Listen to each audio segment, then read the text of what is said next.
साथियों नमस्कार, मैं हरिश्चंद्र पांडवा इस वीडियो में आप सभी का स्वागत करता हूं। दोस्तों, सुप्रीम कोर्ट में वकीलों की फौज टूट पड़ी है। एक से बढ़कर एक दिग्गज वकील, कोई इस पाले में कोई उस पाले में, मगर सब एक ही काम के लिए खड़े हैं।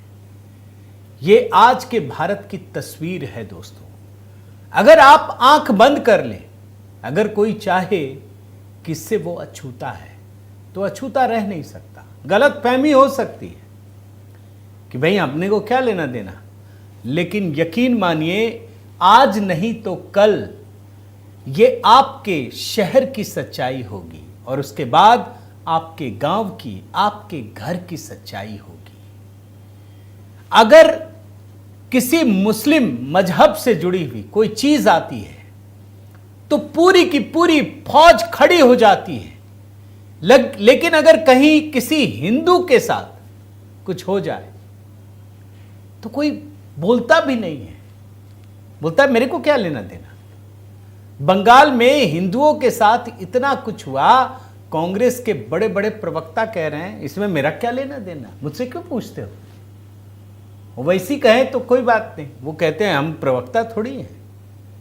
फिलिस्तीन और बाकी जगहों की याद आती है, लेकिन बंगाल में बोलते हैं हम प्रवक्ता हैं क्या। और आप देखिए जिस तरीके से वकीलों की फौज खड़ी हुई है दोस्तों। हालांकि मानना पड़ेगा कि सीजेआई ने, खुद चीफ जस्टिस ऑफ इंडिया ने, सिब्बल हो सिंघवी हो, दोनों की पोल खोल कर रख दी।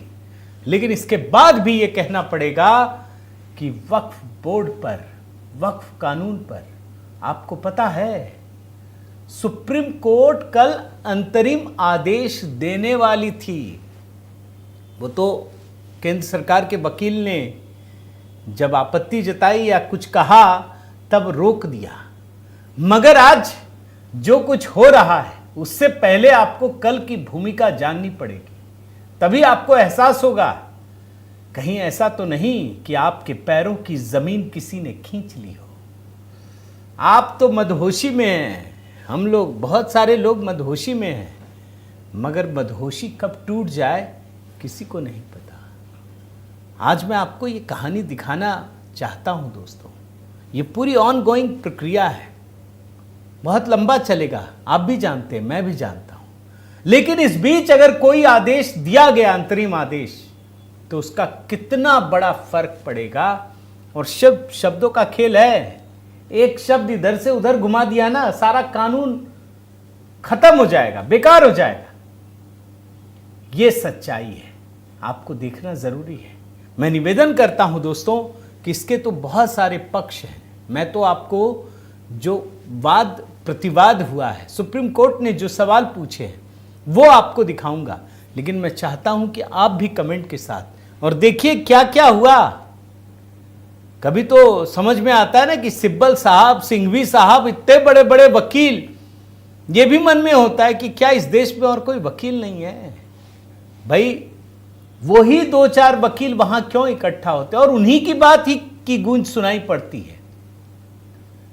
मैं आप सबको प्रणाम करता हूं, जय सिया राम। दोस्तों, कल आखिरकार इतने सारे इंतजार के बाद सुप्रीम कोर्ट में वक्फ पर दर्जनों याचिकाएं, जी हां 73 याचिकाएं, दर्जनों नहीं 73, मैं काउंटिंग बता देता हूं, 73। और मामला 3 जजों की बेंच में, जिसमें खुद सीजेआई हैं, संजीव खन्ना, जस्टिस संजय कुमार और जस्टिस केवी विश्वनाथन की बेंच। समर्थन में दलीलें, विरोध में दलीलें, लेकिन सुनवाई पूरी नहीं हो सकी। कोर्ट एक अंतरिम आदेश तो जारी कर रही थी, लेकिन नहीं आदेश जारी किया गया। कुछ धाराओं में स्पष्टीकरण मांगी गई है। पहले मैं आपको जरा वकीलों की फौज दिखाता हूं, कितने बड़े बड़े वकील, कौन देता है इसको इतने पैसे। भाई अगर कोई दूसरा हिंदू संगठन के साथ कुछ हो जाए तो खड़े भी नहीं होंगे, कोई नहीं मिलेगा। दुर्भाग्य है। सुनिए, असदुद्दीन ओवैसी, कपिल सिब्बल, अभिषेक मनु सिंघवी, सॉलिसिटर जनरल तुषार मेहता। अच्छा, कौन कौन किधर से थे वो भी देखिए। जमीयत उलेमा ए हिंद के तरफ से कपिल सिब्बल, केरल जमीयतुल उलेमा की तरफ से अभिषेक मनु सिंघवी और जुल्फिकार अली पीएस, AIMIM की तरफ से जो ओवैसी साहब ने किया उसकी तरफ से निजाम पाशा, एडवोकेट प्रदीप यादव, तैयब अहमद सुलेमानी की ओर से, कांग्रेस सांसद मोहम्मद जावेद की ओर से अनस तनवीर, कई सारे लोग सीधे चीफ जस्टिस ऑफ इंडिया की बेंच में हैं। हां, ये आप खुशी जताइए कि सुनवाई के बाद सुप्रीम कोर्ट में अभिषेक मनु सिंघवी और कई सारे वकील जो हैं उन्होंने कहा कि तुरंत इस पर रोक लगाइए। अभिषेक मनु सिंघवी ने कहा कि यह केस इसका नहीं कि किस किस याचिका को हाईकोर्ट भेजा जाए, तुरंत प्रभाव से लागू हो गया है, प्रभावी हुआ है, इसको स्टे लगा दीजिए। CJI ने कहा कि भैया पहले तो सब कुछ सुनेंगे ना, तभी तो। अब वो कानून पर रोक की मांग को लेकर किसी याचिका, अच्छा हाँ देखिए ये भी है, बहुत सारा समय लग रहा था, 73 याचिका है। तो सुप्रीम कोर्ट के चीफ जस्टिस ऑफ इंडिया ने कहा कि भैया समय कम है, संक्षिप्त में बोलिए, लेकिन उन्होंने इस कानून पर रोक लगाने से इनकार कर दिया। अब देखिए मैं आपको कुछ दिलचस्प चीजें बताता हूं, कैसे CJI ने अभिषेक मनु सिंघवी की पोल खोल दी। अभिषेक मनु सिंघवी खड़े हुए, वो कहते हैं, कोर्ट में दलील देते हैं कि देश भर में 8 लाख वक्फ संपत्तियां हैं, इसमें से आधी यानी 4 lakh property Waqf by user के तौर पर रजिस्टर्ड है। वक्फ बाय यूजर का मतलब यह होता है दोस्तों कि बहुत लंबे समय से इसका इस्तेमाल हो रहा है लेकिन रजिस्टर नहीं है, और यह वक्फ की संपत्ति है, वक्फ बाय यूजर। अब जो नया कानून बना है उसमें तो वक्फ बाय यूजर खत्म कर दिया गया है। भाई आपकी संपत्ति है तो रजिस्ट्री होनी चाहिए ना, आप घर लेते हैं तो रजिस्ट्री कराते हैं ना। ये तो नहीं होता कि भैया हमने ले लिया, पैसा दिया, लिखवा लिया कागज पे, ऐसा तो नहीं होता ना। भाई कुछ भी खरीदते हैं, यहां वक्फ बाय यूजर चल रहा है। ये अभिषेक मनु सिंघवी ने सवाल उठाया कि अब तो ये सारी संपत्तियां खतरे में पड़ जाएगी। पता है chief justice of India Khanna साहब ने क्या कहा? उन्होंने सिंघवी की दलील पर कहा कि जब वो दिल्ली हाई कोर्ट में थे तब उन्हें बताया गया था कि वो जमीन वक्फ संपत्ति है, तब तो वक्फ की हो गई। आप सोचिए वक्फ बाय यूजर का मतलब क्या, और वक्फ तो जहां हाथ रख दे वही हो जाता था। मैं कोट अनकोट में बताता हूं दोस्तों, CJI खन्ना ने क्या कहा। हमें बताया गया है कि दिल्ली हाई कोर्ट की बिल्डिंग वक्फ भूमि पर है, ओबराय होटल वक्फ भूमि पर है। हम ये नहीं कह रहे हैं कि सभी वक्फ बाय यूजर संपत्तियां गलत हैं, लेकिन चिंता के कुछ वास्तविक क्षेत्र भी हैं। आप समझ रहे हैं, ये खुद चीफ जस्टिस ऑफ इंडिया कह रहे हैं कि अगर वक्फ बाय यूजर आप कह भी देते हैं तब तो सारी संपत्तियां उनकी हो जाएंगी जो भी गलत कहा है। तो उसने कहा वकील साहब ने कि मिलॉर्ड यहां तो सारी संपत्तियां खतरे में पड़ जाएंगी। यह भी दलील दी गई कि जिस पर आपने फैसला दिया है वो भी हो जाएगा। सुप्रीम कोर्ट ने कहा कि नहीं, संविधान के तहत हमें संरक्षण प्राप्त है। अगर हमने किसी पर फैसला सुना दिया है तो उसमें रजिस्ट्रेशन ना भी हो तब भी वक्फ की संपत्ति होगी। और यहां तो आजकल सुप्रीम कोर्ट अगर कुछ कह दे, वो आप जानते हैं दोस्तों, संविधान के तहत वो भी कानूनी मान्यता उसकी हो जाती है। और एक मुद्दे पर हुई आर्टिकल 26, कपिल सिब्बल आर्टिकल 26 के इर्द गिर्द ही घूमते नजर आए। ये धार्मिक स्वतंत्रता की सुरक्षा देता है। ये लोग कह रहे हैं कि धार्मिक स्वतंत्रता से खिलवाड़ हो गया है। और उन्होंने क्या कहा सिब्बल साहब, मैं बताता हूं। आप उपयोगकर्ता से बना सकते हैं, वक्फ बना सकते हैं, संपत्ति की कोई आवश्यकता नहीं है। मान लीजिए कि ये मेरी प्रॉपर्टी है और मैं इसका इस्तेमाल करना चाहता हूं, मैं रजिस्टर नहीं करना चाहता। रजिस्ट्री को लेकर परेशानी है ना, वक्फ बाय यूजर मतलब आप यूज कर रहे हैं तो आपका हो गया, कानून ये कह रहा है भैया रजिस्ट्री करानी पड़ेगी। सिब्बल बोल रहे हैं हमारी धार्मिक स्वतंत्रता को खतरा है। सीजेआई कहते हैं कि आपको रजिस्ट्री से क्या प्रॉब्लम है, क्यों नहीं करना चाहते हैं। और मजेदार बात जानते क्या है दोस्तों, आर्टिकल 26 की बात हो रही थी ना, मैं जरा आपको आर्टिकल 26 बताता हूं क्या है। भारतीय संविधान का अनुच्छेद 26 धर्म से जुड़े मामलों की स्वतंत्रता की गारंटी देता है। यह स्वतंत्रता कुछ शर्तों के साथ मिलती है। ये शर्तें हैं सार्वजनिक व्यवस्था, नैतिकता, स्वास्थ्य। अनुच्छेद 26 कहता है कि हर धार्मिक समूह या उसके हिस्से को कुछ अधिकार हैं, जैसे धार्मिक संस्थाएं बना सकते हैं, उन्हें चला सकते हैं, उसका प्रबंधन खुद कर सकते हैं, संपत्ति खरीदने रखने का अधिकार है, कानून के अनुसार अपनी संपत्ति का प्रबंधन कर सकते हैं।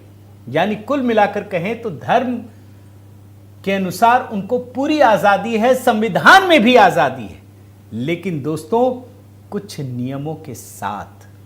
और आर्टिकल 26 अगर आपको आजादी देता है तो सुप्रीम कोर्ट ने कहा कि आर्टिकल 26 सिर्फ एक ही धर्म पे लागू होता है क्या? वो तो सभी धर्मों पर लागू होता है।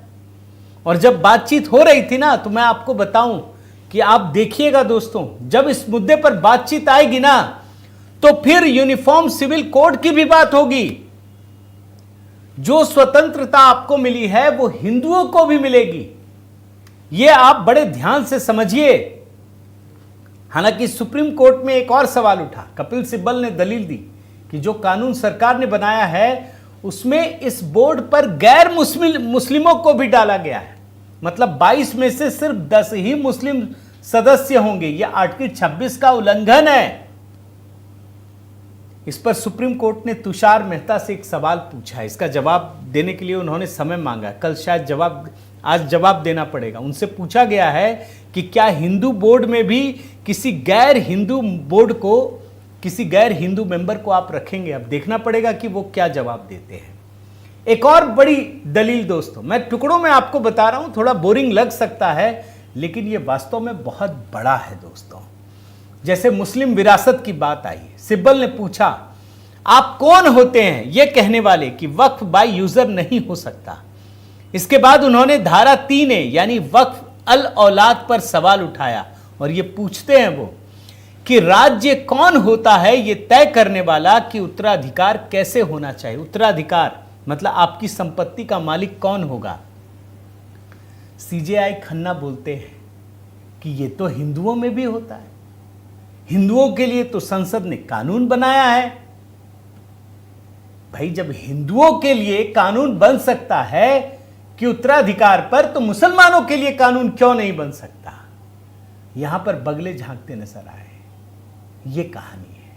और आगे बढ़िए, मैं कुछ आपको तर्क सुनाता हूं। सिब्बल ने कहा सरकार का एक अधिकारी अपने मामले में जज होगा, यह अपने आप में असंवैधानिक है। इसका मतलब यह है कि अगर कोई विवाद है वक्फ को लेकर के, प्रॉपर्टी को लेकर के, कि जैसे मान लीजिए मैं एग्जाम्पल देता हूं कि कोई आदमी अपनी संपत्ति वक्फ करता है, तो पहले यह देखा जाएगा कि वो 5 साल से मुसलमान है या नहीं है, उसने अपनी बेटी को पूछा है नहीं है, उसके घर में अगर कोई विधवा है या बाकी लोग हैं तो क्या उनको उसकी हिस्सेदारी दी गई है नहीं दी गई है। अब सिब्बल साहब ये सवाल उठाते हैं कि इस मामले में कलेक्टर क्यों है, ये सवाल उठाया। तो भैया उत्तराधिकार के मामले में भी तो हिंदू धर्म के लिए संसद ने कानून बनाया है या नहीं बनाया? तब तो किसी ने नहीं पूछा। मेरे ख्याल से सिब्बल साहब ने भी नहीं पूछा होगा कि हिंदुओं के लिए यह कानून क्यों बना है। फिर एक सवाल उठा दोस्तों, वो भी आपके सामने रखता हूं कि अगर कोई संरक्षित स्मारक है तो फिर वो वक्फ नहीं हो सकता। सीजेआई ने फिर उस पर सवाल पूछा कि अगर पहले उसको वक्फ किया गया है और बाद में संरक्षित किया गया है तो वो तो वक्फ वैसे भी रहेगा, लेकिन अगर पहले संरक्षित एएसआई प्रोटेक्टेड बना दिया गया है, बाद में उसको वक्फ किया गया है, तो उसकी तो जांच होनी चाहिए ना। एक सवाल आदिवासियों को लेकर के भी उठा दोस्तों, उस पर भी बहुत चर्चा हुई। लेकिन मैं आपको एक गंभीर बात बताता हूं कि जब ये सुनवाई हो रही थी ना, तो सुप्रीम कोर्ट अंतरिम आदेश देने जा रहा था। अब क्या था अंतरिम आदेश? देखिए, हम कहेंगे कि जो भी संपत्तियां कोर्ट ने वक्फ घोषित की हैं उन्हें गैर वक्फ नहीं माना जाएगा। यह अंतरिम आदेश में जो आ रहा था वो मैं बता रहा हूं। चाहे वो उपयोगकर्ता द्वारा वक्फ हो या नहीं, कलेक्टर कार्रवाई जारी रख सकते हैं, लेकिन प्रावधान प्रभावी नहीं होगा। ठीक है, अन्य मुस्लिम सदस्य नहीं होने चाहिए, इस पर भी बात हो रही थी। लेकिन तभी भारत सरकार के वकील ने कहा कि जरा रुक जाइए, हमें अपनी मुद्दे को उठाने दीजिए, और तब जाकर के कल अंतरिम आदेश जारी नहीं किया गया। यह है बहुत बड़ी खबर दोस्तों। अब देखिए, अगर वक्फ बाय यूजर अगर उसको मान्यता दे दी गई तब तो बड़ा लोचा है भैया। मैं तो समझ रहा हूं फिर तो कानून जो बनाया गया ना, उस कानून का तो अर्थ भी नहीं रहेगा। तो ये एक बहुत बड़ा मुद्दा है। अच्छा, इस दौरान दोस्तों एक और मुद्दा उठा। सीजेआई ने मुर्शिदाबाद हिंसा का मुद्दा उठाया। उन्होंने कहा, सभी को रोका और कहा कि एक बात बहुत परेशान करने वाली है और वो है हिंसा। यह मुद्दा न्यायालय के समक्ष है, हम निर्णय करेंगे, लेकिन यहां तो हिंसा हो रही है। मैं तो जरूर कहूंगा दोस्तों, मैं लगातार कह रहा हूं, कम से कम भारत सरकार के वकील को सुप्रीम कोर्ट में यह बात जरूर पूछना चाहिए कि मान्यवर, हाथ जोड़ करके ऐसे कि आप सुनवाई कर रहे हैं, करना ही चाहिए, आप फैसला करेंगे, सबको मानना भी चाहिए, लेकिन पहले यह तो तय हो जाए कि जो आप फैसला करेंगे उसे बंगाल सरकार मानेगी या नहीं मानेगी। वो तो पहले ही बोल चुकी है कि इस कानून को हम नहीं मानेंगे। तो आप फैसला किस पे करेंगे? क्या भारत के टुकड़ों पर करेंगे? कौन करेगा? क्या यह सुनिश्चित करेंगे आप, या जो सिर्फ सुन रहे हैं बड़े भोले भाले तरीके से उसी पर यह फैसला लागू होगा? कम से कम यह सुप्रीम कोर्ट के नोटिस में लाना तो चाहिए।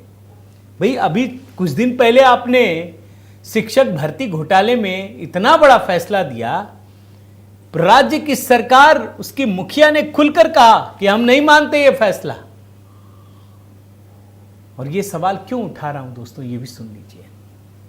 भाई, जब कांग्रेस की सरकार ने वक्फ को संविधान से ऊपर उठा करके इतनी बड़ी संस्था बना दिया, बल्कि कहिए तो सुप्रीम कोर्ट, हाई कोर्ट से भी बड़ी संस्था बना दिया, तब तो आपने सुना नहीं।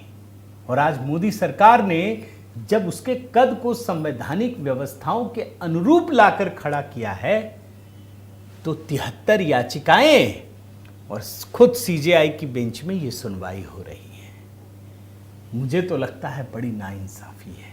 आपको क्या लगता है, जरूर बताइएगा, कमेंट कीजिए। सुप्रीम कोर्ट में अब देखिए क्या होता है, फिर हम आपके सामने नई चीज़ें लेकर आएंगे। मैं उम्मीद करता हूं दोस्तों ये वीडियो आपको पसंद आया होगा। ज़रूर कमेंट कीजिए, लाइक